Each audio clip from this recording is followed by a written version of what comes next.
N.U.B.Y. N.U.B.Y.net. Any of the thoughts and opinions shared on this show belong solely to the members of the cast. This is not a reflection of our families, friends, or employers. These are just our thoughts and views and aren't intended for anything further than entertainment and information for our viewers and listeners. N.U.B.Y for life. Thank you. Welcome to episode 7 of the N.U.B.Y podcast. I'm your host, as always, J Love, aka Fly95, and I am joined by the gang. I am here with Eric Bernard, Jay Hayes, Mac Tay is back. Also, brand new first-time special guest, my brother BP, B Purdy. How y'all doing out there? Living. Great. Can't complain, my dogs. Man, glad to be back, man. Man, that's what's up. It's a blessing. Man, before we get into the show, as always, we got to recap this past week and what's been going on, man. Mac Tay, man, we ain't seen you in a while, man. What you been up to? Man, just been chilling. I was a little under the weather, you know what I'm saying? But, man, got through that. So, I'm back. I'm just trying to grind, get back to the work week, you know what I'm saying? See what y'all fellas on. Talk about a little bit of Drake. We got to get to that. A little bit of All-Star Weekend. And, seeing what's going on. Okay, the Mac in the hat, the back of the lack is back. Okay, Jay Hayes, what's the word, Jay Hayes? Man, yeah, just enjoying my President's Day off. You know what I'm saying? This the only great presidents besides Obama. You feel me? So, I'm grateful for on today. What's the word, man? Man, just enjoying this last little week, man. This was my first day back into the gym, man. I ain't been back in years, dog. So I feel like, that first day you work out, bro, and you feel like you swole, you feel like you got a little couple extra little poke outs, dog. I feel like I'm the man today, dog, and I'm only one day in. This man when he walked through. Yeah, I'm gonna wake up tomorrow like, but I'm good, man. I went to Crunch, bro. I just got my Crunch membership. You got Crunch. I got Crunch. Yeah. That's how y'all feel. See, they be starting with me, man. See, they be starting with me, bro. Proud of you, bro. Proud of you. All right, yeah, man. Holla at me, man. Anybody come want to work out, slide to my DM, come do it. Let's get the crunching and bunching. Man, I had to get my situation together. Last but not least, BP, man, what you been up to? What's the word? Just grinding for opportunities in my community, my brother. I'm blessed and excited to be sharing with y'all today. Man, it sound like you had something to sell right there, man. Grinding for the opportunities in the community. Hey, look, no, I think Poopy's on or something, man. Yeah, grinding for opportunities in the community. I like that right there. Man, over here, man, I ain't been up to too much myself. I am proud that I was able to launch the Do It With The Shoes series. That's also on the N.U.B.Y YouTube channel. So make sure you appreciate it, man. I got a chance to record some of that last week and got an episode out, and I'm about to put the second episode out in a little bit. So I'm happy I got to do that. Now, since we last recorded, we talked about Valentine's Day plans. So since then, Valentine's just happened this past Friday, man. Anybody celebrate, man? What y'all get into, man? I know we got some lovers on here, man. What was it like? I had to do it big, bro. I brought all the flowers. FTD actually messed up one of my deliveries, so I had to go off on their customer service, but they wound up delivering the flowers later.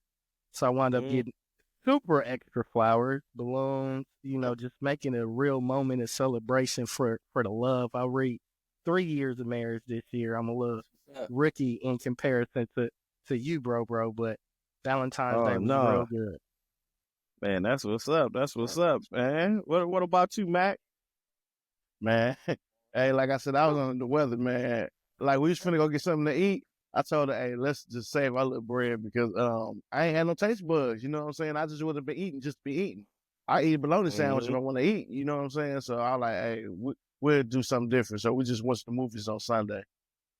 Oh, okay. Oh, we're going to get back to that. What about E. Hayes? Either of y'all celebrate? Man, I'm kind of ashamed of mine, dog. Like, I actually low-key forgot a little bit. So as I left the morning, I seen my wife have a card on by my keys and all that. So I tried to pull a smooth one, went to the grocery store when I got off work, wrote something put a letter in the card and whatnot. So the ink on my card was cold, my pen in the car. So she was like, "You probably just did that in the car." I'm like, "No, I didn't, babe. No, I didn't."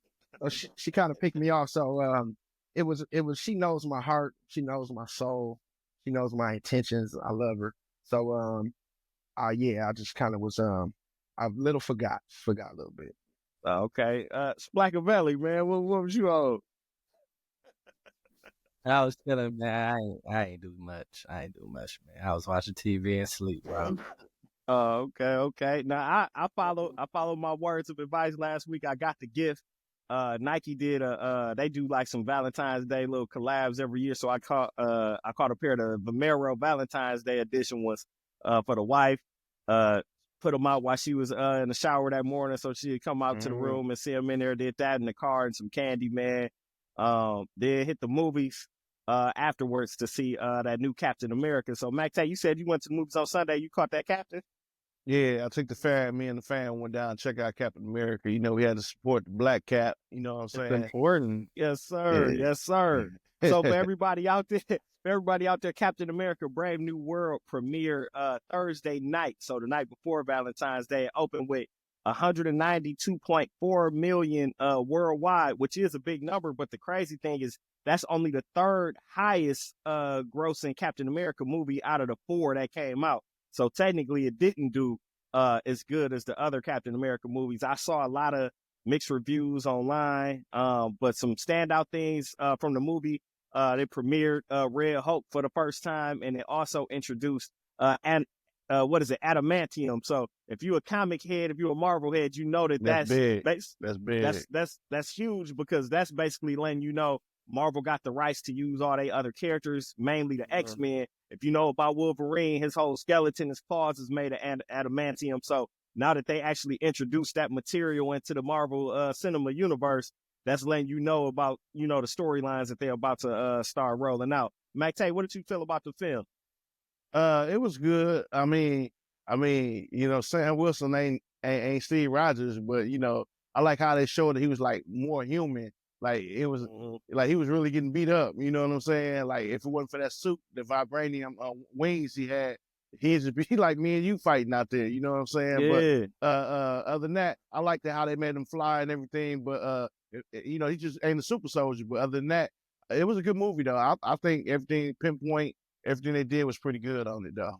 Was it a black main character or something? You said you supported the black. Well, I didn't know. Man. So he don't watch nothing. It's all right.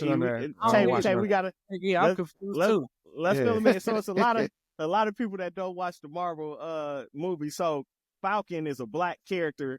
He like a soldier that can fly and this and that. And he was Captain America's sidekick. Captain America not in the movies no more. He didn't.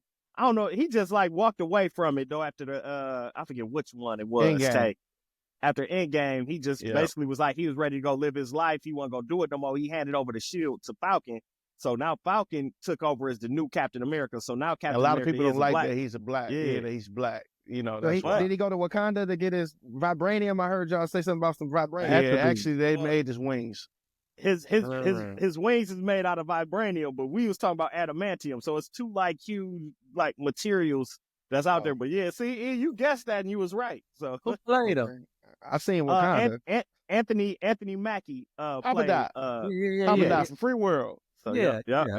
Okay, but man, I might check it out on bootleg, but I'm gonna still check it out. And then it was like Mac said, a lot of people like don't like the idea of a black Captain America, but if you actually catch or collect the comic books, that is a real storyline that happened in the comic books where Captain America was taken over by the Falcon and he became one. But I think it was smooth too. The thing that I did like that they introduced was it was another super soldier, Mac Tate, a black dude that they basically was like Isaiah. A Tuskegee Airman. Yeah, Isaiah Bradley. I never heard of him before, but in the story, he was locked up by the government and they ran tests on him and injected him with like the super soldier serum and isn't it? So he was super strong and this and that. So I liked how they introduced dude backstory and connected it. But overall, I think the movie was pretty smooth. I give it overall like an 8 out of 10. Definitely, if you're a Marvel fan, definitely go check it out. I ain't gonna say it was the best Marvel movie or one of them, but it definitely hit for February. It hit right. It was good to see that. Oh yeah, during Black History Month. So based on what you're describing, it sounds like that was intentional to bring all those elements in the mix of the movie for Black History Month. Yeah. And they know how to do it. They do that because like with Black Panther, those premiered during February during Black History Month. So Marvel, like the thing that people sleep on with Marvel, they like some marketing geniuses in the way that they do certain things. So a lot of people don't know like the original Marvel stories was based off of like civil rights and things like that. I won't go all the way down the rabbit hole, but if you go back and look at the X-Men, basically mutants was the black people.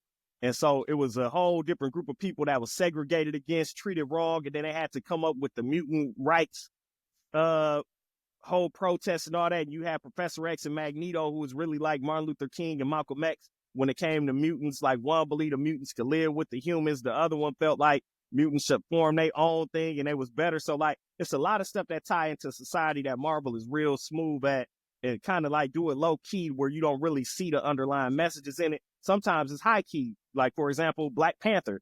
His name is Black Panther, and you know, if you know the Black Panther movement, they believe they're having their own civilization within, but without America. So you look at Wakanda, they their own nation that govern themselves and do that. So Marvel was always like in tune with what's going on in society, and they kept those stories going along. So I was always a big fan of Marvel comics because a lot of them did have those undertones to them.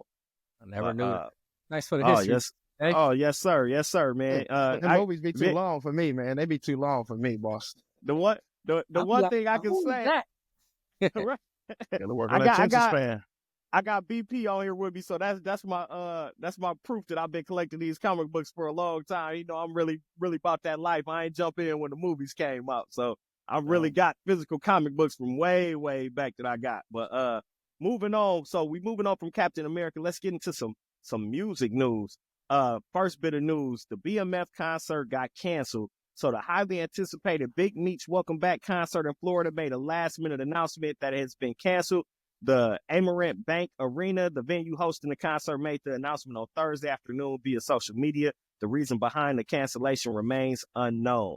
So a lot of people feel like 50 Cent has something to do with this when Big Meech got out and aligned himself with some of the people that 50 Cent had beef with or does not do business with, such as Rick Ross was on that lineup. I didn't take down a full lineup, but the lineup was hot. I mean, you had to Google that lineup to see everybody that was on there, but it was a nice lineup, and they saying that it didn't sell enough tickets for them to move forward with the show. Mac Tay is my local 50 Cent expert. Mac, you think 50 has something to do with it? I think he brought it to everybody's attention about being, the snitch part. And, a lot of people, rap, how the rap community is. They're real big bias on that snitch, that word is just so, damaging to a career. You know what I'm saying? So they probably didn't want to tie themselves to that name just in case this, just coming back out about that him and that Cuffy incident, Tammy, all that incident. So if that stuff is end up being true, you don't want to be tied to that. You know what I'm saying? Because it seemed like Big Meech is on his way to put himself in a trick bag. And slip and go right back to jail the way he acting. You know what I mean? That's what I think, you know what I'm saying? So I think they just kind of figured, let me just sit back a little bit. That's what I think, but I could be wrong though. Yeah. Is 50 an enemy that you want, right? I know 50 kind of deal with enemy by association, right? So it probably was a business decision that Cats had to make, right? Just like, do you want to get ridiculed? Do you want, he got his hand in plenty stuff. All you need, some of these rappers is one power episode away from being nationwide, you know what I'm saying? Like super nationwide. So it's like, do you want to make that business move and go against 50 just by association? Or do you just want to, I think I'm Big Meech to Larry Hoover, you know what I'm saying? And it's crazy you say that because a lot of people are wondering what is the implications of the BMF show that 50 Cent produces. There was some online back and forth between Big Meech's son, Lil Meech, and 50, because now it's just like, is it over? Is it no more show? Like, due to this, because it's going to be tough to film a show based on a person who you're not even seeing eye to eye with, and that person's son is playing the main character. So I think it might be over for BMF. I know it was a lot of mixed reviews. So yeah, there's a lot of people saying the show's going downhill, but now I think it's over. You said it's toast, Dave? Yeah, it's toast. It's over. I think 50 Cent said it's over, but I think the show was really good though. I was excited about a season 3. I only saw the first season, but then I heard the second season was kind of wild though. It didn't get crazy in the second season. I mean, to me, it was the same as the first season. It was. Okay. See, I heard it was right. Or in the third season, whenever they went to Atlanta is when I started hearing the mixed reviews. Whenever they moved down there, so I didn't. So yeah, I didn't see that season. I think I seen the first 2. I think 50 Cent got his hands on a good team, and his creative energy, his creative flow. All the shows have been pretty valid, man. And I think he put Big Meech's son through acting school for 2 years, right? Yeah. And then he kind of like, this the thanks I get, nigga. I done put $5 million. He said, I think he put $5 million in their family hands. And he was like, it ain't their fault that they spent all the $5 million before Meech got out to hit Meech's hand. Mm-hmm. So, that's kind of like a loyalty kind of thing, Mm-hmm. So it's probably a little over the top, but 50 over the top, But 50 is one of them dudes, like you said. If I don't F with dude, why are you over there with him? And I'm literally feeding y'all. Yeah. You know what I'm saying? No, I can't stand this nigga guts. And y'all over there with him. Like, man, at least hit me up. You know what I'm saying? See how I feel about it. Especially, you know what I'm saying? Like, nigga, I'm damn near your boss. And you out here. And Rick Ross doing whatever he can to stay relevant too, bro. I mean, even the way he attacked Drake that time, you know what I'm saying? I like, dude, why is you even saying something? Yeah, that was cheesy. That was cheesy. That was everything cheesy. He been doing. And then when Gang went at him, he was all, he didn't say nothing. You know what I'm saying? So I don't know. I don't know. Rick Ross make good music. That's it, bro. He know who to pick with. Like he did DJ Envy dirty, man. I ain't like how he did Envy. I didn't like that either, man. Well, I have a car show, bro. I ain't trying to be in competition with you. And he talking about his daddy and all that. I said Rick Ross is a BAM, man. Like, I don't fool with dude, man. At all. Maybach music. So next up in music news, Jay-Z and Sean Diddy Combs no longer facing the rape lawsuit. So Hov and Diddy are no longer facing a lawsuit from a woman who claimed that the rappers drugged and raped her in 2000 when she was 13 years old. The woman, a Jane Doe plaintiff, voluntarily dismissed her complaint with prejudice, meaning she cannot refile the case. Doe is represented by Tommy Busby, a Texas lawyer who is representing many people who accuse Diddy of abuse. So I look at that, you know me, I back home, pause. That's a win right there. I mean, it's a win for Diddy too, but that's definitely a win. That's something, I don't think it's, over by any means for Diddy, but it's good to be able to cancel something or cross something off the list. And if you hold, that was the only main thing out there. So they definitely got a win by getting her to dismiss that. Beyonce can stay married. Beyonce can stay married to Jay-Z now. The Beehive is okay. Everything is okay now.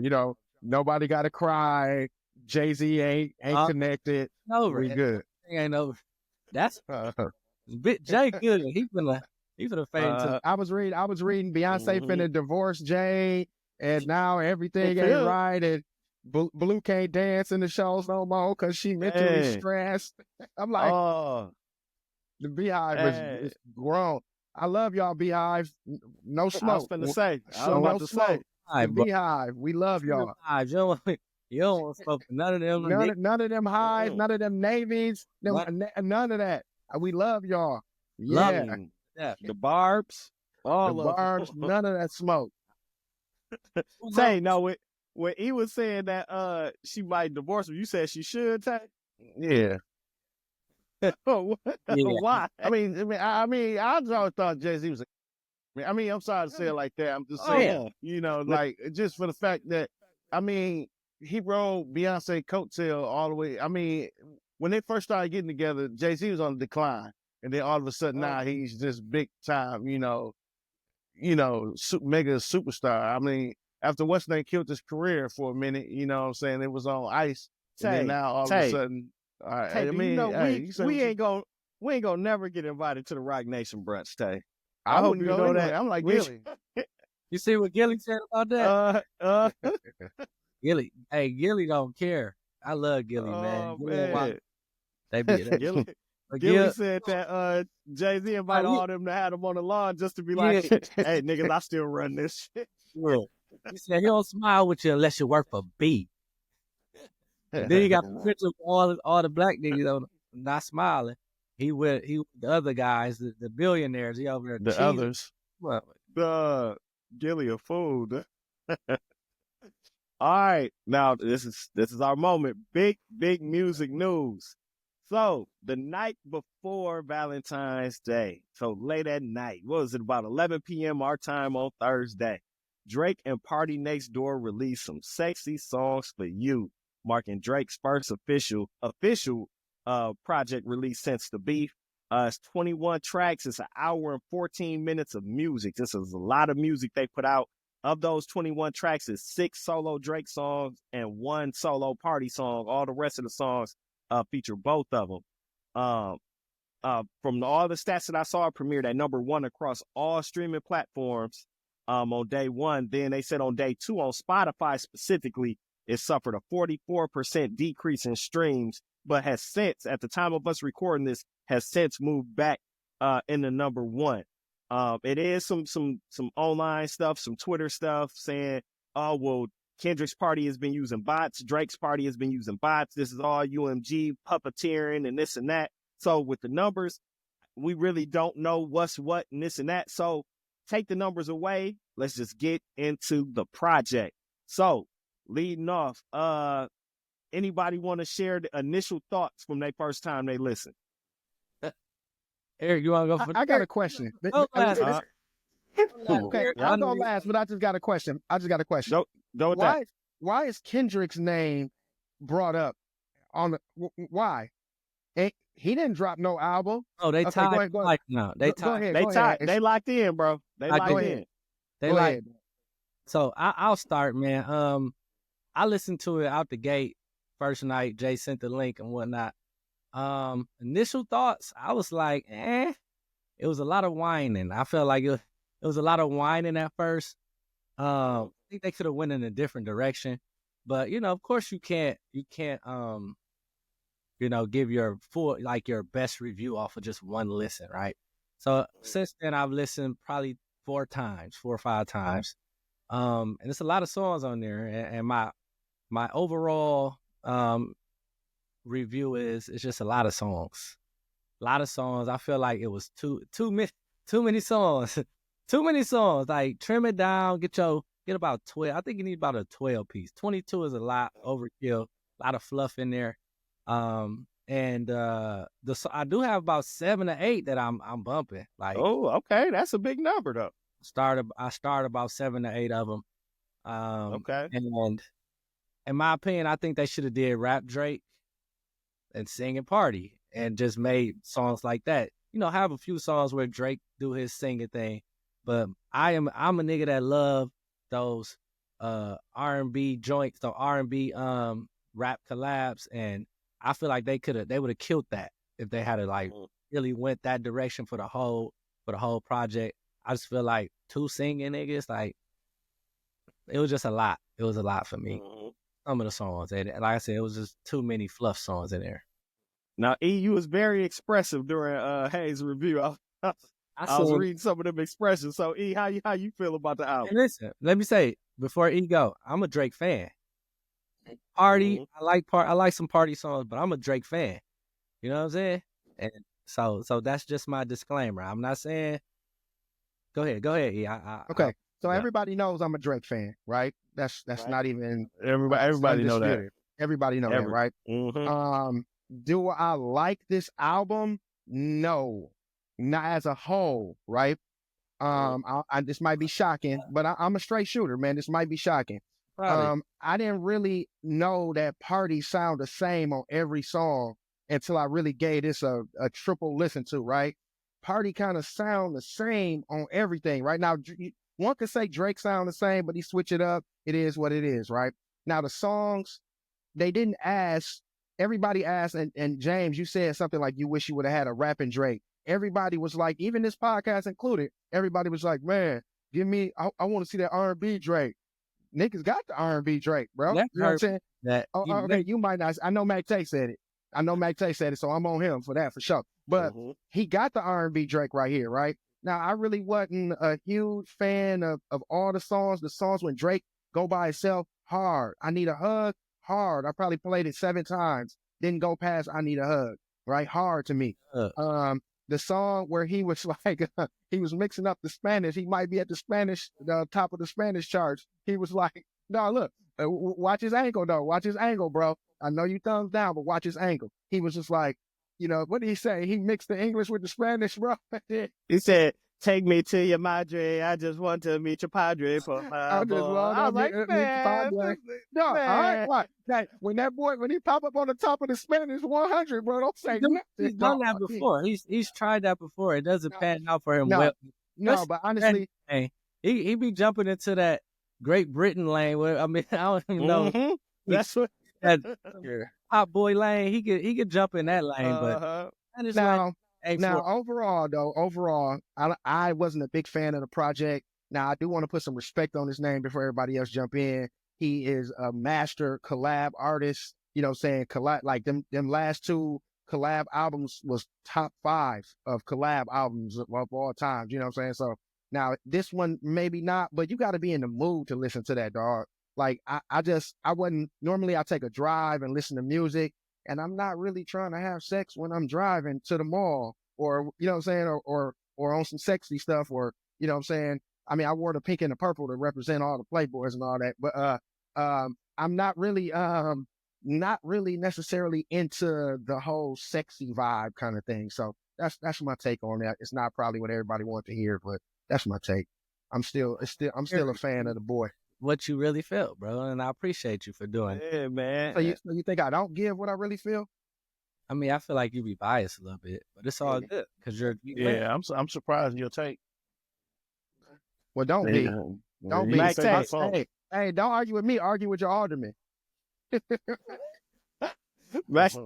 You know who my alderman is. Keep playing. Yeah, don't argue with me. Argue with your alderman. Don't watch me. Watch TV. You understand?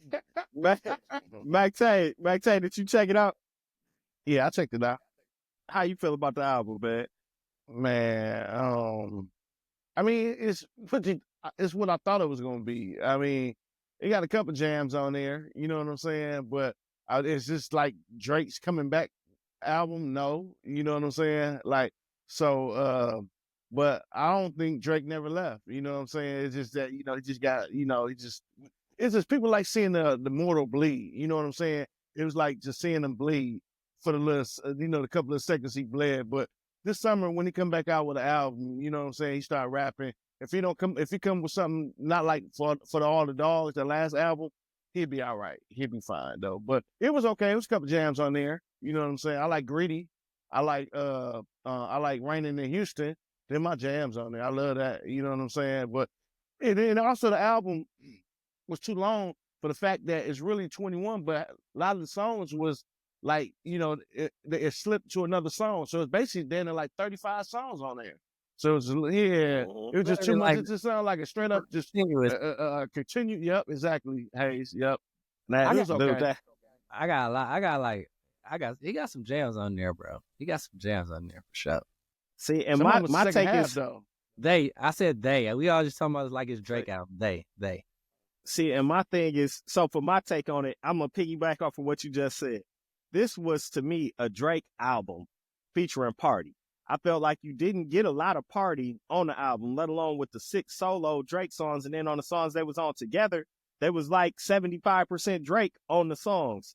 And with the monotonous part and the continuous part, it was times that if you're not watching the track list, you would think you still listening to the same song, and it'd have been a move to the next song or 2 songs. Yeah. I got about three songs that I just think are super cold. Give Me a Hug, hands down, to me is the best song on there.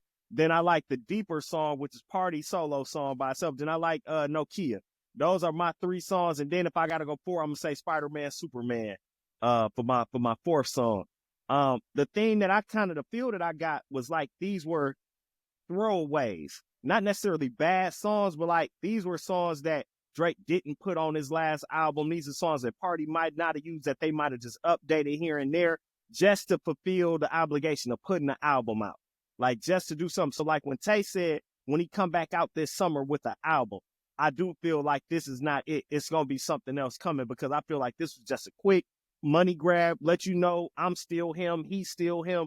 Like, it wasn't like what I expected to get from a Drake album. But true, they said this was an R&B album. I get it, I understand. But he was rapping on there. He rapped on a couple of them songs. So I'm like, if you're gonna do that, then I need a different format, kind of like Hayes was saying. In my head, I wanted best of both worlds, R. Kelly and Jay-Z format. Give me Party singing on every song, Drake rapping on every song. Then you could do a couple solos here and there, but I wanted that. I wanted Not Guilty, them type of songs, like some hits with Party singing and Drake rapping. At least that's what I would have liked. I like rapping Drake. I would have killed that. But it's funny that he the only artist that we break out the binoculars and the extra zoom lens for. You know what I'm saying?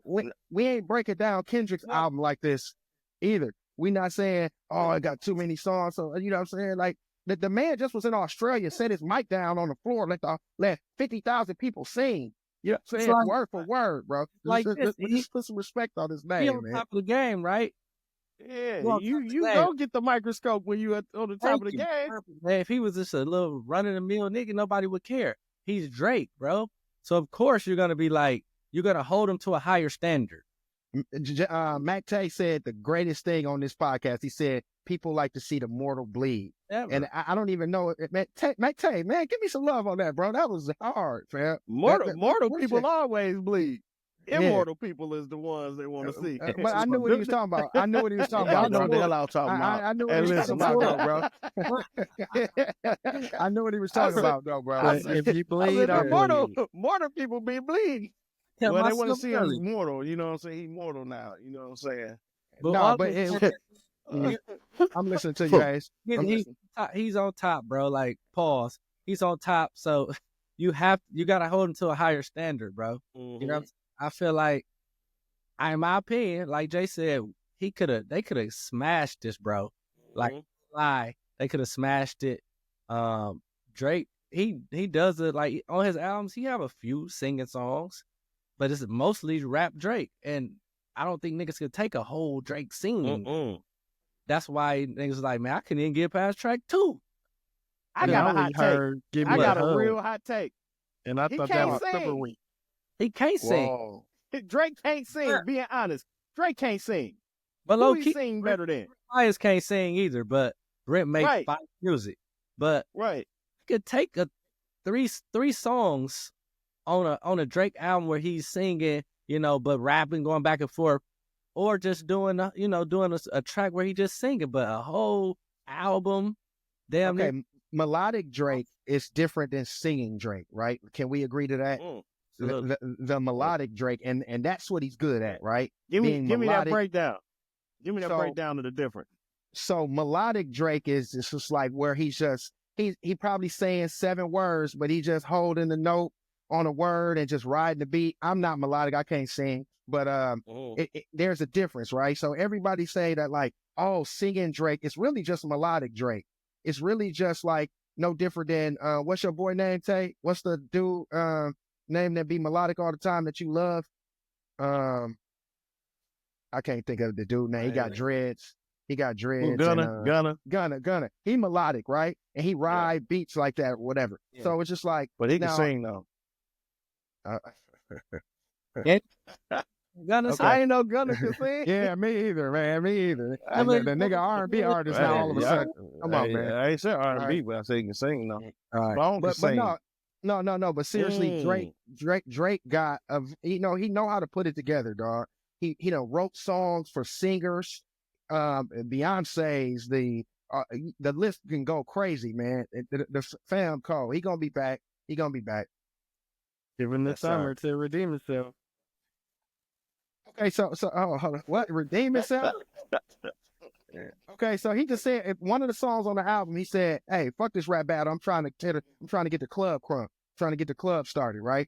He said that on the song. I don't know which song it was. Yeah. But give me a hug. Okay, yeah. But that's another point too. He referenced the beef too much for me, and I did say in the last part when you asked me, I said he should just move on and leave all that alone. He talking about it's on site again when he see all of them. He's like, they not like us, I'm not like them, and man, let it go. He held Let to the it cross, go. Sly. He held to the cross. If he don't say anything about it, y'all gonna attack him. If he say something about it, he talking too much, you need to just leave it alone. I'm just saying my own personal opinion is he should have just let that. If the album is sexy songs for you, I don't want to hear nothing about the beef. Just go on and make some sexy songs. Even DJ Mustard said, man, just stop with the antics and just go make good music like he always does. Yeah, man. Even Cass on Kendrick's side said, just go make music, bro. Like, just chill out. Don't even talk about it anymore. It's over. Leave it alone. But it's over. But Kendrick doing it at the Super Bowl, every little moment he can do. He taking advantage of it. You already booked. He was booked to do it. What's the losses, my nigga? Kendrick's the winner. Of course, he can say it's over. Yeah, bro, they booked him to do that song. Be quiet. They booked him to do that. All right. It's y'all show. I'm just on it. Mm-hmm. Yeah. Hey, what's my guy name? What's the cornerback saying? I just watch it like, yeah. Uh-huh. I can't think of it, dog. Oh, Jalen Ramsey. Jalen Ramsey, dog. I got a whole bunch of things. That sassy interview he did in the locker room. Yeah, I'm about to respond like that. Yeah. He said, yeah, you tell me that I lock him up. Who did what? Yeah. You saw it. Yeah. Right. Saw it. I was like, y'all silly, dog.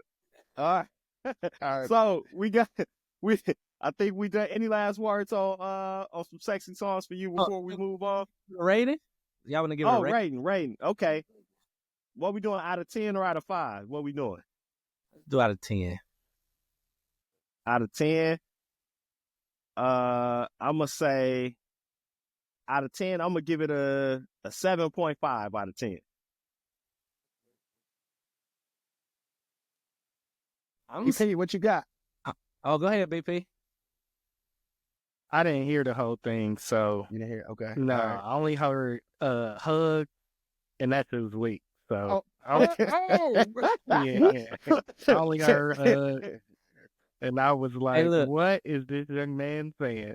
BP, are you a Drake fan? Do you even jam with Drake? Just curious. Of course, I appreciate lyricism and good music, but thank you, that give me a hug, it sounds like a cry for help. Is how I interpreted that song. Hey, now the funny thing with the guy sample in it, I miss you. But I think what BP said, I don't know if this is where you taking it, but in real life, the dudes the give me a hug dudes is always the lame or the weird dudes. That see girl like, hey, give me a hug. Them is the worst. Them the worst. Strip club tell us give them a hug. Hey, girl, give me a hug. Okay, so you gotta look at it a little differently. Like Drake, give me a hug is like you in a club and you see a chick you might have messed with back in the day, and you see and she with her knit and you give her a hug. Like, hey, you know what it is. I ain't gonna say much, but you know what it is, ma. Hey, you know what I'm saying? That's player, dog. Like, dog, the boy is a player, bro. And he misses stripper chicks. Come give me a hug, baby. I miss y'all. Hey, that's what I thought it was too. That's what he said. That's what I thought it was. Real niggas is vulnerable sometimes, man. The boys back out. Girl, give me a hug. That's what he said. He's saying everything different. You know what I'm saying? Like the life he lives is way different than what we understand. Right. Yeah. I'm talking about regular give me a hug niggas. Regular I give me a hug niggas is weird. He ain't a regular nigga though. You know what I'm saying? Come on, man. We ain't regular niggas. I'm still gonna hold him to real nigga standards though. Yeah. Just like he got one song he be hating on there, then he talking about, I'm hating strong or hating hard or something on one. He be hating on some songs and I don't like that. I'm hating hard. Yeah, man. What? I can't grow up appreciating a hater boy, we ain't never like hating it. Now he's singing about it too. And we just, come on. So what I appreciate in Drake is the playboy nature that he exposes, right? So that is player. In the playboy life, right? It's kind of underwritten rules that you just understand, right? But to hear him, just playboy rules in general, right? To hear him verbalize it and put it to paper is just like, wow, like that's what real players be on, man. You know what I'm saying? Come on, bro. Come on, I never respect but we've been doing that since '95, though. Like, bro, I never we didn't need Drake blueprint out of his raps on what a player should be at all, right? Yeah. So now when we compare real life to what he putting down, I think you got a gap there. I ain't never been because caked up I hating ain't on never somebody. seen no newbie nigga walk in the club and say, "Hey, I miss you. Give me a hug, baby." Like, no, nigga, real players don't do that. Hey, I'm just saying you could do better. Right, yeah. I've never been a fan of Marvin's Room. Mac Tay, didn't I say that from the jump? I hated Marvin's Room. That's a hater anthem. Now, do I believe Drake got some player songs and some player lyrics? Yes, absolutely. But it's times where it's like, bro, That's did not you one really of them. just say that? Like, Yeah, bro. He show you who he is every now and then. It come up talking to, talking dirty behind the nigga back just to get the pool. Well, you let that nigga hit. Yeah, now dirty. I frown upon dirty macking. That's dirty macking. Okay, 100%. I'm not a dirty Mac, right? You get how you live. You earn your own stripes. You know what I'm saying? You do what you do. Drake is dirty Mac. I wouldn't say that, bro. I wouldn't say that, man. I say he's more player than dirty Mackin. Nah, Drake he's would be like, player than dirty Mackin. You let that nigga hit. Yeah. Drake gamer tag on Xbox is King Dirty Mac. A Jewish side come out him too much. Nah, you do. I do, man. It's crazy, but he make great music, man. He makes good music, but it's time. You wouldn't hang with Drake in real life. Yeah, that's what I'm saying. You wouldn't think that's cool in real life, bro. He would disappoint you in real life. Yeah, you ain't built like that. He might. I don't look for new friends, man. You know what I'm saying? I still rock with the same cats I've been rocking with from the jump. So I don't need new friends, but I'll shoot it up with him. I shoot it up with him. What up, boss? The friendship lasted this long because we don't be dirty macking each other. Yeah, if he went to King, I would. We got some dirty Macs. You gotta look at it like all these dudes one player and cool before the fame and the money, and the fame and the money don't fix that. It just means you just got way more resources and way more money. Like you could go back and look at Drake, and nobody thought he was a player on Degrassi and all of that. Like. We was broke making moves, and we had girls that liked us. So just think how we would be with money. He wasn't at the cool table before the money. But I don't care about all that. I care about his art and what he put to the world. And his art, what he put to the world for entertainment is entertaining to me. You know what I'm saying? What he did as a girl hating and dirty macking. And I'm just saying, like, so I don't care. Like when I see an art piece, I don't care what this nigga did. When he was 10, you know what I'm saying? I just know he cold with the Picasso game. And he paints up, man, and, orchestrate, paint the perfect picture. You know what I'm saying? Like, hey, hold on, man. I met Too Short in real life. Too Short, my favorite rapper in the whole world. If Too Short was a buster, and I met him, and he was a buster when that would have disappointed me. You know what I'm saying? I think Too Short is who he is in his raps. It might not be to the full extent of the pimping, but what he rap about is basically how he living. You know what I'm saying? So I respect it. Drake ain't really living how he rapping. Tay, you know blow the whistle, Tay. I was with you when you met Short, Tay. I was with you when you met Short. All he said was, hey, what's happening? That's all. Hey, sure love. How you judge all of that? I wouldn't have had a conversation with him, man. Don't do that. Yeah, blow the whistle on him, Tay. I'm just saying, niggas ain't go out to dinner with the boy and just was like, hey, went to dinner with him. So how you know what he on, bro?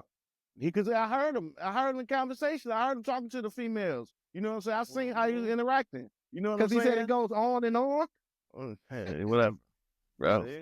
Okay. We faking the song, bro. I'm just saying, dog. I'm just saying, dog. Everybody appreciates or likes their person or their music selection based on how they were introduced to you. And we were introduced to him via music, via smooth tunes and smooth player vibes, bro. I disagree. And I love Drake. Mm-hmm. I think some people like the music because of the content of the person, and some people look for content in the music. I think it's subjective. Everybody look for different stuff in music. That's a whole other argument. But I disagree that we just like whoever is introduced to us. Like sometimes it's about, is this person a legit person sometimes? Because I ain't gonna just listen to foolishness all day if I think like, dude, this is a questionable character right here. So Fly, let's take music out of it. Say you see, I know everybody got situations in their life, but say we 10 years old.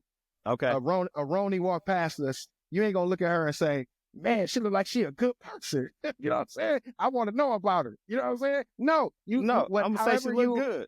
However she looked or however she sounded, or in music instance, is how she sounded or how he sounded or what product he sent to you. But I must also say in music, I'm going to listen to what you saying. And if you ain't saying nothing that got some content, I'm going to also be like, I'm good. I guess that's on you. Because if you like lyrics, that's what I'm saying. Dante like bass lines. Dante like bass lines, and he likes smooth. That's what I said. It's subjective to what you're looking for. Like when people had the Tupac Biggie comparison, I like Tupac because I felt like he gave more content. A lot of people like Biggie because they felt he was more lyrical. You could pick it either way. And I think I'm more of a content person. I'm gonna care about what you're talking about. Like I was telling Mac Tay back when, I forget, what was it, the Ferguson riots, and they interviewed, who was it, Future, and he was like, or Young Thug, one of them, he was like, it was Lil Wayne. It was one of them, and they was like, no, it was Future or Young Thug. It was Young Thug. And he was just like, man, I don't care about none of them riots, man. I let the laws look at all that. And for me, it was like, oh man, what kind of person is you? And from there, it was like, dude, I ain't gonna never listen to dude music. Like I can't subject myself to listening to what he got to talk about, and he don't care about us. Like that's just me. I'm not saying that's for everybody. It's just if I feel like right now in society, all our heroes and all our people are sports and entertainment. Unfortunately, that's the bulk of Black wealth comes from there. So if I'm looking at these people as pillars in the community, and you ain't got nothing to say, no different than people that say, oh, I'm banning R. Kelly. Why? R. Kelly is great at what he do. He the king of R&B, but why am I protesting it? Because of his character. So I'm not going to pick and choose when to apply character. Like all these people, oh, we don't listen to Diddy now. Why? Because of his character. He's still a great producer, but you're not listening because of the character. So with me, that's just me. If I feel like, man, this person is whack for this and that, like if what Dante is saying about Jay-Z come true, can't just be out here bumping hoes. And that's why I don't want to see it happen. Because then I might have to just be like, man, it's a rap. I can't do that. And like I said, that's me. I feel like if I'm going to subject myself to listening to these words, these thoughts from this person, I got to think this person is a solid individual. Pause. That's me. I think I'm kind of the same way. I just look at it as the art form. Like I look at it like the art form. Like for instance, like you talk about Pac. I was pro Biggie because Biggie with all this pop shit or just pop stuff. And he just was player in what he talked about, right? Drake the same way. Like I feel like Tupac was super emotional, Kendrick Lamar super emotional, and he up and down. He wanted Brenda had a baby one day, and then next is West Side till we ride on my adversaries. You know what I'm saying? Like I like to be just in my pocket and just cool and player and laid back. That's just, and for the art form that they gave to us, that's what I looked at. I didn't really care that he had Faith on the side, or he was messing with Little Kim and messing with Faith at the same time. I didn't care about that. I care about the player.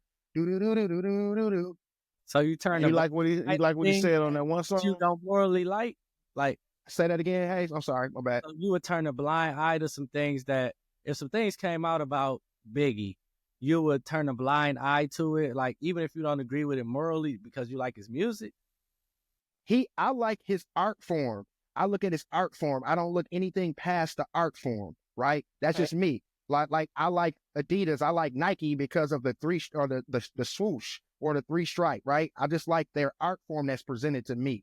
Now, when you start looking at the person, the character, I'm pretty sure you can find everything in the world. The hoodie that you got on, I guarantee somebody went across a different political view than you have selling you that hoodie right now. You know what I'm saying? If you really want to dig deep, you can dig deep. Or you want to take it for face value and say, this is the What art. If you ain't got to dig deep? What if it's right in front of your face? That's what I'm talking about with the image they present out to you in the opening. That's what I'm talking about. Not even to dig all the way, because everybody got something in their past. R. Kelly had it came out. I mean, and I know you may not be an R. Kelly. I don't know, whatever. If R. Kelly had it came out and said, yeah, I like young women. Just came out and said, I'm a pedophile.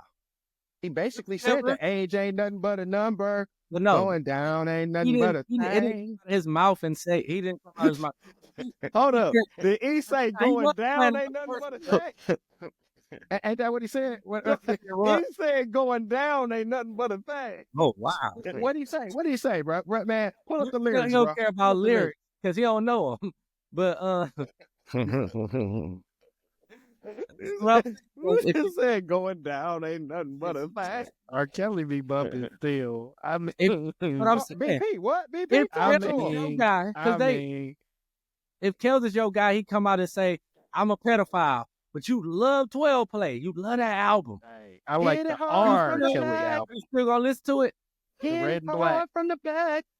No, BP, tell him, bro. Like the art form that he put in, tp2.com is awesome, bro. I can appreciate what he's saying, definitely. I understand. I totally understand what he's saying. It has to be some guardrails, though, where you apply this philosophy to, and I think maybe music is inbound. But when you start to look at your mentors and people you want to pattern your whole life after, I don't think you want to be that broad or lenient in what they present versus kind of what you taking as positive from it. So let's take this new rap, this pill popping industry era, right? So we shouldn't, if that's the case, if what y'all saying is true, we shouldn't be bumping none of this because they be on Xannies, bumping the pills, taking the ecstasy and all of this and all that, right? So I actually don't turn that off. Don't listen to it. I don't care about this bass line. I don't care about this melody. That boy jamming. I don't care about it because he a mess. Because he do drugs. Because he do drugs. That's morally wrong. He do what he want with his own body. Oh, it's his own body. So now that's okay. Hey. Well, I don't morally wrong to sell drugs too, harming though. someone else and harming yourself is two different things, nigga. If you listen to a pedophile, that nigga he's putting harm on someone else. But if I wanna, you had a drink before, nigga, that's killing your body too. You know what I'm saying? So when Jay-Z was on the block getting his half a brick off, and that's selling dope to kids and selling rock to kids. You cool with that? Sell rock to kids. Shut up, bro. Yeah, he didn't sell the rock to the kids in the songs. Okay, where you think the dope? Okay, do you think dope dealers care about who buying from them and what they finna do with it? I don't think he sold rocks to the kids, bro. Bro, I'm just saying, dog. Like that ain't valid. It's valid, bro. I guarantee. If you say he's a dope seller, he sold drugs. Would you agree or disagree? So when you sell drugs, is that morally right or wrong? But the thing is, Hov did that, so hopefully you don't have to go through that. That's exactly. He told you. He's not bulletproof. No, I'm just telling you. Let's keep it real, though. He's telling you, I did that, and now I'm telling you how to move in a room full of vultures and be a businessman. I came from that. I'm being responsible for the bad choices I made, and I made amends. Name one lyric where he said he sold the kids. Yeah, man, he ain't sell the rocks to the kids. But my question is, Bika got a weird case. Why is he around? Why is he there? Shut up, Jay. Nobody know the answer to that question. Biggie got a lot of suspect lyrics too, though, bro. Yeah, Biggie did. Oh man, that's a whole other episode. Yeah, let's stop. It was a different era. Still Too Short never said nothing like that. Cool. Different era. Different era, bro. Let's next. Man. Next. Hours, man. Next. All right. Okay. Oh man, we smoked that. We went from our reviews of the Drake. Jesus Christ. Oh man. All right. So now, biggest news of the weekend. We gonna dive into sports. All-Star Weekend. So it's the NBA All-Star Weekend. So we're gonna do a quick recap by each night. So Friday was the Castro Rising Stars Challenge. It was a 4-team tournament. Each game was up to 40 points. The final game was Team C beat the Team G League Stars. Stephon Castle from the San Antonio Spurs won the MVP. In the final game, he had 12 points and 2 assists. So that don't sound like a lot, but remember the games were only up to 40 points. And that also meant that Team C, the team that Stephon Castle played on, would make it to the Sunday night tournament. How do y'all feel about the Rising Stars tournament on Friday night? Terrible. I see a head shaking. Okay, Mac, you said it's terrible. Did anybody watch it? Man. Yeah, I watched it. I watched one game. I don't think they deserve to be all-stars. You know, like the Rising Stars aren't really all-stars. So I don't think they deserve to be put into the pool of like legit all-stars. You know what I'm saying? That's just my personal take on that. And then because it's just like, yeah, they the best. I mean, it's only what you get a draft class of what 20 or 30 people, and it's the top 30 people, and it just because the top 30 rookies don't mean you got that whip or you got that. Was it just rookies or was it like it was rising rookies stars? and So then I think it was it's like, some second year players who was mixed in too. Yeah. So rookies, second year players in G League. Mm-hmm. I just didn't like that they get thrown into the mix with the OGs. So I agree with that. So, mix it up, man. And I wasn't mad at it. It was just boring as hell. I'm sorry. Go ahead, man. No, NBA in a bad space right now. It was bad. Did they get anything right on Friday night only? We thinking just Friday. Anything? No. I think what they tried to do was try to emulate like a 2K mode where you doing a point cap and like a mini season, like you playing in like one of them 2K modes. But I think some things translate from the video game into reality, but everything doesn't. And I think they're going to continue to experiment. Mm-hmm. But yeah, it was a celebrity game, Hayes. I forgot who got the MVP of that. I didn't watch none of that. The guy, he was an actor from like soap operas. He was actually killing. Little short dude. Yeah. I forget his name, but he was actually. It was killing. Simon something like that. It was something. Yeah. But yeah, I know you're talking about. Yeah. So now let's move on to Saturday night. So Saturday night was definitely all of the three big events. So we'll start out with the Kia's Skills Challenge, which was won by the Cavaliers. The Spurs got disqualified in that. I don't know if anybody watched it, but they tried to just run through, not even attempt to make any shots. They was just flicking the ball and just going through the whole thing and had a super fast time, but ended up being the first team to ever be disqualified from the Kia Skills Challenge. The next event was the 3-point contest, the Starry 3-point contest won by Tyler Hero, hometown hero from the Mill, from the Miami Heat. Tyler Hero won that. The final event was the AT&T Slam Dunk contest, which was won by Mac McClung. This was his third consecutive win, making history. It's only one other person with 3 wins, and that's Nate Robinson. But Mac won 3 times in a row, making history, and actually received a 50 on all of his dunks throughout the contest. Then it was rumors online that Ja Morant, Giannis, and Zach LaVine are all interested in joining the dunk contest next year based off of how it went on Saturday night. So now, Saturday night, Skills Challenge. Yay or nay? We watching that? We like that? What y'all think about the Skills Challenge? I didn't even watch it. I haven't watched it. Yeah.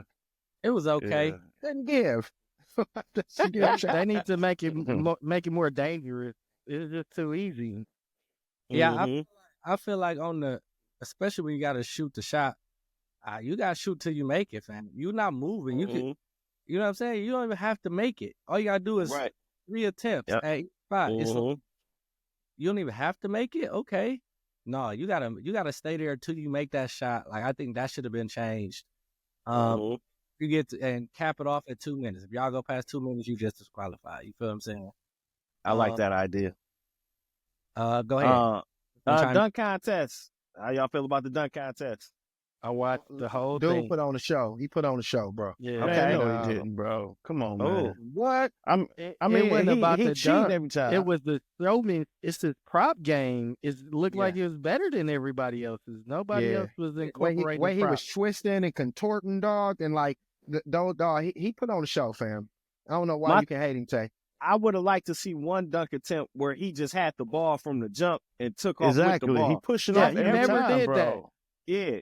And like I said, I like the dunks that he did, but I would have liked to see at least one that just show him with a running start with the ball, just go up and then do something dunk funky. like that. And I know he's a shorter athlete, but even Spud Webb went up with the ball and did something. Like, you got to give me at least one that ain't, I'm grabbing the ball off the top of this or grabbing it out of your hand and doing that. But he snapped, though. Nobody has ever got but hold on, Fly. 50s like that. What you see, they was never holding the ball like this in their hand. It was always like this. So he was always pushing and getting the extra leverage going in the air. You know what I'm saying? So he like was cheating the dunk contest, bro. That sound like hating to me.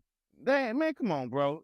That was some of the criticism online on Twitter was that. If you notice, every ball was pushing. He was pushing off every time. It was never like he told the ball like this. He didn't do a lot of missing, Tay. He didn't do a lot of missing. No, he didn't miss at all. He put on the show, dog. Everything, dog. Like he only missed one. Okay. Yeah, we had dunk contests where niggas missed every time, bro. And it was like they were trying 3 and 4 times, fam. He put on the show, fam.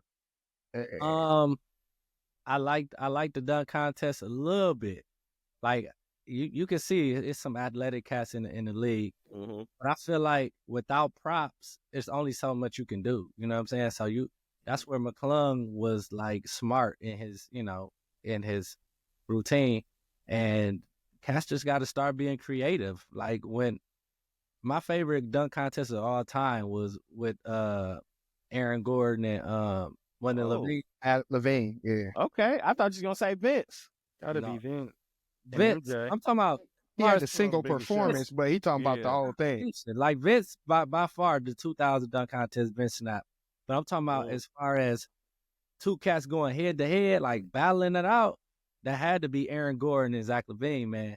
That and they was super creative. Now and they wasn't missing either, bro. He wasn't missing. You know what I'm saying? I feel like it's only so much you can do. So how creative are you gonna be? Like, well, there's only so much you can do physically yourself. So how creative are you gonna get? You gonna bring a car out here? You gonna bring a semi out here? What you gonna do, fam? You know what I'm saying? You're creative, and that's what McClung was superior in over his opponents. Now who was the guy for the Bucks that was out there? I can't think of his name. Jackson, Jackson. Hey, I didn't know he had that bounce though. He got bumped. That's all he did in college. That's all he did in college. Yeah, I didn't. Now I know he didn't win, but I didn't know he had that bounce like that. So he's our energy player. Yeah, that's our energy player. I was pissed when he wasn't getting minutes, but that dude, he's athletic. He's a hound on defense. Castle showed he got some buddies too. I was gonna get to that. Yeah. He got cheap. Man. So now, he got what? 50 on that he got dunk. cheated. He should have 50s across the board on that dunk where he caught it out the rim. And what did he do with it? Did he East Bay it? Yeah, East Bay. But he did. It took him like 10 times though, bro. That's probably why. Yeah, it's something about that. I seen T-Mac. I knew T-Mac was going to give him a 50 when they showed action. The year Nate Robinson, one of the years Nate Robinson won, he did a dunk like 30 times before he made it. So hey, you can't knock it. Everybody missed that year though. Everybody was tough, man. That was a tough dunk, man. Stop it. They hated on my boy. And somebody, the first dude, the white dude, gave him a 49 too. So Saturday night overall, what did they get right? I don't want to see Giannis in the dunk contest though. Like he was like he a game dunker. You know what I'm saying? Like I seen the tweets and or I don't even know if they call it tweets or X's or whatever the case may be. But I don't want to see Giannis. They still tweets and it ain't Twitter no more. That's what I call it. Okay, that's a good question. I seen everybody like Zach LaVine got some got some bunny still. But I don't think Giannis. I don't want to see. I want to see Zion. That's what I want to see. Yeah, you got to have people like that. Yeah, that ain't gonna be healthy. And get it back to how it used to be in the dunk contest. You know, so like that one. I do want to add, Hayes, that Jordan Neek dunk competition in I don't know what year it was, but that was a valid 84. 88. That was valid because Neek was a 2-foot jumper and Bone was a 1-foot. So it's just like I'm saying with Aaron Gordon and Zach LaVine, bro, damn near every dunk was a 50. Yeah, it was good. I ain't gonna lie. Even that one that they cheated Aaron Gordon on the last one. That was one of the coldest dunks he did when he did that was one of the coldest dunks ever, bro. The triple dunk. The reason I like the Vince is because I felt like Vince and T-Mac and Steve Francis all went at it. Like it wasn't like it was just Vince doing cold dunks. They did some decent dunks too. Not like that though. It was separated. Like Vince was like night and day over. But I think Vince was gonna be night and day against everybody. I'm saying they still did decent dunks outside of Vince though. But T-Mac and Baron Davis and all them. Yeah, they did some dunks. But do you remember what them two dudes was doing? Them light skinned dudes. Do you remember? I remember them light skinned dudes. They was doing some crazy stuff, dog. Like stuff we had never seen. Windmill from the free throw. That's crazy. You right. Green boys is winning. Oh man, here you go. I sip your drink. Sip your drink. Them hot takes, you got to have a drink after. I think what I would change, bro, is they got to do something with that, like that intermediate period where you missing dunks because it just gets in your head too much that leads to more dunks. They need to let you call like a mini timeout, go to the next person, and then come back to you. Like you can do that once or something. But just to let you keep trying, you see the clock running down, that's just making you rush it more. Like somehow you got to be able to break that tension. And then the other thing, besides the prop, I would say do like the NBA Jam Ball little show they used to have with the little trampolines out there. Like, I know niggas might get fucked up, but I was about to say, you trying to, somebody gonna die, bro. I think it will be crazy to see a real nigga like Zion jump off. You trying to play, what is that called? Slam. You trying to have him play slam ball. Slam ball, yes. Put them out there. Knees gonna buckle, all kind of stuff. I ain't buying that. Somebody ain't made. They gotta sign that waiver like at them little jumping arenas. No, bro. Do y'all feel like the dunk contest should be taken out All-Star Weekend, or it's too big of a staple to lose? I think you gotta leave it, man. Even though the good and the bad and the ugly, you gotta just leave that there. That and the 3-point. They just gotta play with the format. They gotta play with the format. And offer way more money. Yeah, I put their money up. Them stars come out and play. I think 3-point contest should be last now, dog. Because I was super that like low key skills challenge. I didn't care. 3-point, like it's some good shooters, man, and they was duking it out, man. So I feel like that damn near should be last because it was super exciting. People was like geeked up about it. I think it was too much little knick-knack inserts that was going on, like social media, like they try to incorporate a lot of social media people, and it's just like I know they super relevant now. Yeah, just overall, it was just real knick-knacky and gimmicky. I kind of felt like it kind of took away from the product per se. I know this was the last time that they was on TNT, right? The All-Star game was on TNT, so I understand them giving them their flowers and whatnot. The whole fishing thing was cool. Well, hold on, we didn't do Sunday night yet. That was Sunday? Oh, yeah, my bad. You jumping into Sunday night. Well, then, let's boss. get into Sunday night. No, you good. So Sunday night, the All-Star, the official All-Star game, the All-Star tournament, was another 4-team tournament with games up to 40 points. The teams were Shaq's OGs, Chuck's Global Stars, Kenny's Young Stars, and Candace's Rising Stars. So they were all broken up into 4 teams. Each team had about, I think, like 6 or 7 players on them. LeBron James and Anthony Edwards did not play. It was like a last-minute decision and announcement. So that let a lot of fans down who thought that they were going to see those 2 stars. Draymond Green was one of the halftime commentators, and he gave it, when they was asking him about the game, a 1 out of 10 for the format. He also felt what E said a little earlier, that the Rising Stars did not deserve to play on Sunday night at all. They hadn't put in enough work in the league for them to be showcased, and it took away time on the court from real all-stars who deserve to really be out there. The final game of the tournament was Shaq's OGs beating Chuck's Global Stars 41-25, and Steph Curry won the MVP for that game. So before we get into the breakdown, I got a couple more little tidbits on it. The halftime show featured an all-star lineup from the Bay. It was E40, Too Short, Saweetie, and then N.Vogue. I didn't even know N.Vogue was from the Bay, but it didn't even seem like there was all the original characters. That was the halftime show. Then throughout the game, it was hosted by Kevin Hart. And Kevin Hart had live commentary that was like going like live throughout the game. The whole arena could hear Kevin Hart as he was saying different things. Another bright spot of that game was Jaren, the guy that they pulled from the crowd, who hit a logo 3-pointer for $100,000. Thought that was weak, but go ahead. I mean, so like the way he said, that took away. They could have did that and not showed the people on TV that. That could have been like the commercial break thing. Yeah. Hold on, we did skip over showing Tyler Hero some love, man. He was a 3-point champion. From the mill, got it from the mud, an all-star. Shout out to Tyler Hero, man. Oh, I didn't know. I didn't know we did. They Sorry. said, Jason. I'm sorry, dog. I wanted to show him some love, man. 3-point contest. He just got a text sometime like that. Let's say my name, Nick. Yeah, I know. I'm sorry, dog. My bad. So how y'all feel about Sunday night? Sunday night was cool. I thought, listen, bro, I was dead wrong. I thought Cats was gonna come out there balling. I was like, this new format is gonna prevent niggas from having like the showmanship where they throwing lobs and behind their back because Cats want to win the game.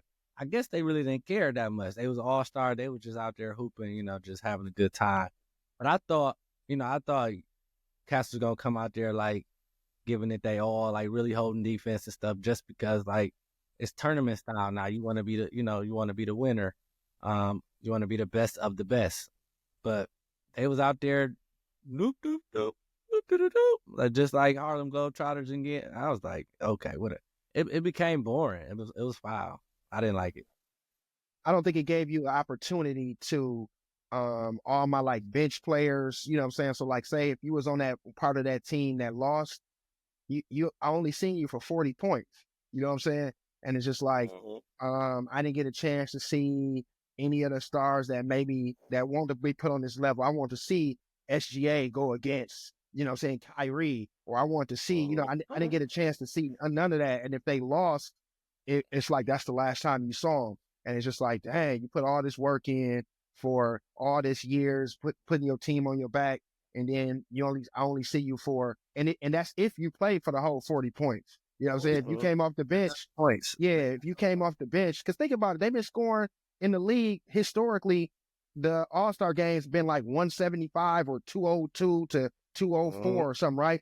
That's 400 points. You know what I'm saying? Then it goes down to 20 points that's being scored in total. So that ain't really, we don't really get to see it enough, although it did stretch out super long because of all this extracurricular, but pause.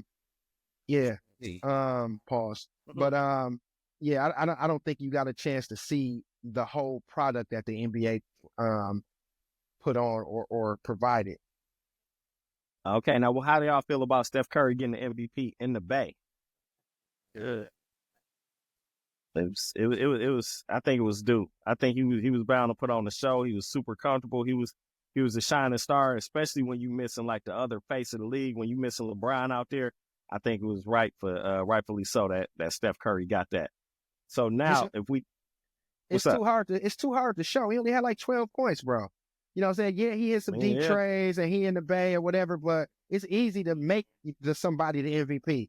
Now, when it was Kobe and them going at it, Kobe had to score 439 the whole game and really be on the whole game.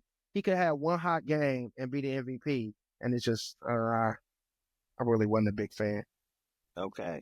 Now, I want to share my idea of how to revamp All-Star Weekend, and then y'all can critique it and let me know what y'all think, if y'all think this can save it. So we're going to start with Friday. I'm going to start with the celebrity game on Friday.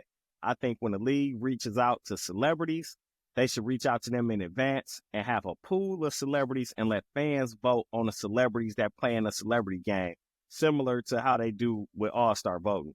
So then fans can see celebrities that they know and that they want to see out there. So that's the first thing. And that's not a major thing. That's just celebrity game. I know a lot of people don't even watch the celebrity game and they overlap with Rising Stars. But I feel like when I do tune in, it's too many people that I don't know who they are. So I feel like the fans should get a chance to give a vote on that. So now, but the actual Rising Stars game, like it's a theme with how I'm doing this. So Rising Stars should be all rookies and second-year players against the all G League team, the best of the best in the G League team. And it's marketed as the fresh new faces in the league are battling against people trying to find a way into the league. And it's a competitive game. This is giving G League players, like this should be the super G League team, the best of the best, to basically give fans and GMs to look at them to say, hey, I deserve to be in the league. And I'm better than these people that you just wasted your draft pick on, and make it a competitive game, because them G League players is going to go hard against them young players. Think about if Bronny was out there and them G League players was out there. They going to try to go as hard as they can, and you put the best of the best Rising Stars against the G League players in a real-life competitive game where they trying to prove something. Now, Saturday, I say you lose the skills challenge. I say you keep the 3-point contest, you keep the dunk contest. Since America is infatuated with tournament style things, as you can see with the in-season tournament and the women's NCAA finals and March Madness and things like that, that's your tournament night. But this is the catch for tournament night. Through a partnership with the Big Three and a partnership with Unrivaled, the 2 big 3-on-3 organizations out there, and do a co-ed 3-on-3 tournament. Do 4 co-ed teams, 3 guys, 3 girls on all of them teams, and you mix them up. The rules would be you got to match the format of the other team that's on the court. If that team got out 2 girls and a guy, you got to put out 2 girls and a guy just to keep the teams balanced at all times. But this way, you're getting men and women playing together. You're going to get a couple pick and rolls and switches here and there, and you get to see, oh, look at that matchup real quick, but nothing too over the top. But that should be your tournament right there, where you can get the Angel Reeses out there with some of the NBA greats and legends that are playing in the Big Three. And I know the NBA and the Big Three don't partner a lot. So if you can't do the Big Three, then just use other NBA players that's in that mid tier that might not be all-stars, but they too old to be in that Rising Stars game. And you get them out there with the women and show that diversity and inclusion, and you get them players out there and do that in a tournament style with the however many points in the 3-on-3 game. And like I said, then you end with the 3-point and the dunk contest. Sunday night, and I think the NBA almost got this part right, that's when you do the World Championship takes the big stage.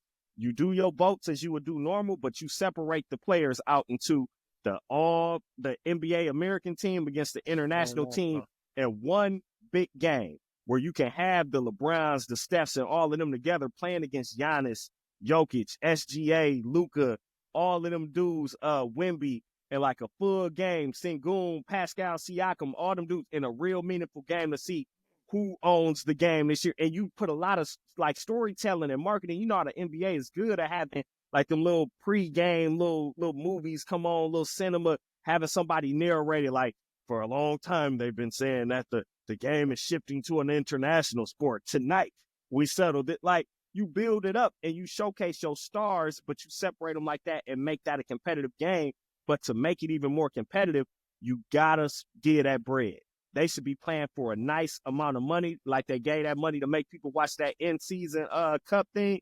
Make them play for that money and for the right to say who owned the game. And you gotta spend that. You gotta pay to play. If you want people to watch it, and you want them dudes to go hard, put that money out there. And to me, that's what I think they could do to save it. Y'all can shoot holes in it. Let me know what y'all think so far of my weekend. Didn't they do something like Didn't they do something like that before? Where was what am I thinking about? They did it was an old Rising Stars International Challenge some years ago, but it was only Rising Stars though. Yeah, and they did it like that. But this would be like the superstars doing it. Yep. Right. Yeah, so they did something like that similar before. But I think that's a great idea, bro. The USA might get smacked. Like, hey, and that's the point. They will get smacked. Yeah, they got all the older players. Yeah, but you got to think. So I guess I'm just thinking about that, right? So like, what if there's only 12 U.S. NBA All-Stars that truly could make it? You know what I'm saying? That might be kind of handicapping. You know what I'm saying? Some good All-Stars that should have made it. You know what I'm saying? Because, but if you think about it, maybe the international players already taking a certain amount of roster spots anyways. Because you got to think, when you're doing them votes, how many of those players are international? That's SGA, that's Luka, that's Jokic, that's Giannis, that's Wemby. That's your 5 right there. That can be your starting 5. But then you keep going. You got Pascal Siakam, you got Sengun. You just keep on and just fill them all the way up. What's my guy in Sacramento? Sabonis. Lauri Markkanen, like, it's a whole bunch of players that you can use to fill that whole roster all the way out and still leave a decent amount of players on that on the Team America side. Assuming that they all gonna have all-star type years. But if you vote and that's the pool, you guarantee 12 no matter what. Like, here's people saying, what was it? Norman Powell was snubbed this year. So no matter what, if you balling, it's gonna be a good 12 to take, no matter what. For sure. Yeah, I like it though. I like it. Yeah, that's nice. Jay, I like it. To the NBA, dog. I like it. Yeah, man. Let's like and subscribe. Get this out there to It's Adam Silver, man. I like the juice. We gonna chop that up, man. Juice. We gonna steal that. Yeah, man. Go. Hey, man. Just send me some tickets to it, man. Send the whole cast.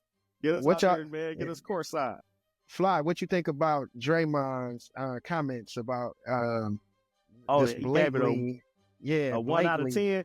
Yeah, he said 0, I think, or he did say 1. Yeah. What you think about that? I believe that's his truth, and I feel like a lot of people felt like that. Like that format was trash. I think it was kind of risque for him to say that, knowing that he's hired to do a job and commentate that game. But I respect him for speaking his truth, though.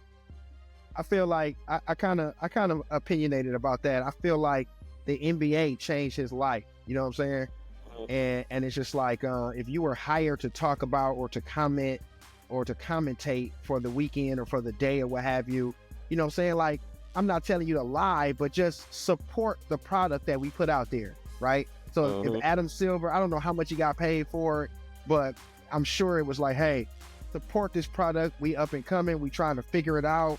Support it. Don't bash it. You know what I'm saying? I'm sure I don't know if he can get fined or whatever, but like the league changed his life, man. You know what I'm saying? Like, come on, my guy. I think Oscar Robertson even said something to him like, hey, man, you pass to Stephen Curry all the time, man. Yeah. He is speaking from a place of privilege. You right. Yeah. So it's just like, man. Probably because he ain't. How many times has he been an All-Star?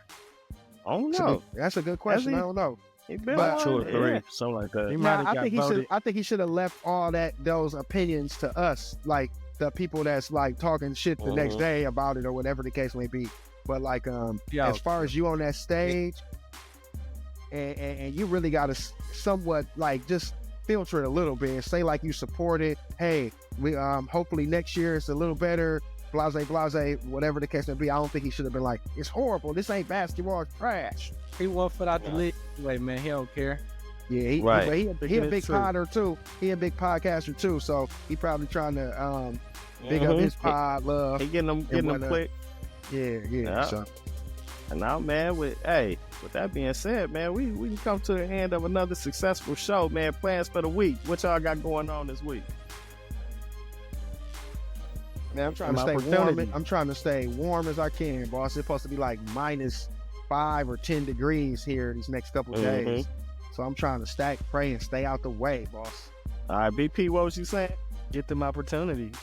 That's what you opportunities in the community, man. That's what I'm talking about, man. Please them. Don't let them pass you by. Jump on that train. Don't be scared. Man, we love having you here, bro. You gonna definitely have to make your way back, man. You welcome always on the In Crown podcast, man. Always. Mac Tay. Like N.U.B.Y J. What's up? Mac Tay, man, what's your week looking like? Man, just chilling, man. Just working, trying to get to the grind. That's it. Okay. Hey, what's the word, man? What you got going on? Yeah. Y'all crazy, dog. I'm on the same thing, man. Back to work tomorrow. 4-day week, man. I ain't, not too much going on. I think I got something going on Friday. I can't remember what it is though. But just back to the grind tomorrow. Why don't you laugh at him? Why what? Why don't you laugh at him? Because I'm getting my windows tinted. Yeah, tinted windows. Come here. Meanwhile, I ain't got too much going on myself this week, man. Who is that? That's Young Cole? That's nephew? Come say hi to the K.O.B. Oi. Come on. It's Kobe alert. Hey, dog, my son got on that same shirt today, bro. Really? That's crazy, dog. Look at nephew. Where's from? Wally World. K.O.B. Wally World. Wally. Well, say what's up, fellas. What's up, fellas? What's up, nephew? Say what y'all doing? What y'all doing? Oh, man. Talking to your daddy. He looking like. All right, you ready to go? All right. And with that said, hey, always be gooder, because good ain't good enough. Save the children, because you can never underestimate black youth. And we out of there. Say thank you for watching. Thank you for watching. Like and subscribe.